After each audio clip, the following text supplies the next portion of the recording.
रख दिए गए पत्थर, ऐ खुदा तू गुम है कहाँ?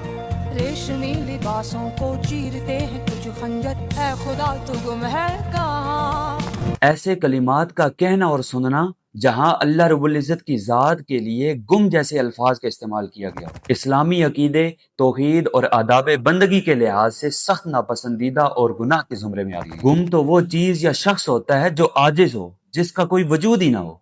अल्लाह रब्बुल इज़्ज़त हमेशा जिंदा और कायनात को कायम रखने वाला। अल्लाह रब्बुल इज़्ज़त फरमाते हैं वहुवा माअकुम ऐनमा कुंतुम, और वो तुम्हारे साथ है जहां कहीं भी तुम हो। जब कायनात का मालिक इंसान की शाहरग से भी ज्यादा करीब है, इंसान के दिल के धड़कने की आवाज तक सुनता है, तो उस जात के लिए गुम जैसे अल्फाज कहना, गुम जैसे कलिमात का कहना सरीहन गुमराही और बेअदबी है। उलमा और फुकाहे किराम फरमाते हैं कि अगर कोई शख्स ये अल्फाज इस अकीदे के साथ कहता है कि माज़अल्लाह खुदा कहीं गुम हो गया है या उसे कायनात का पता ही नहीं, तो ये खुला कुफर है।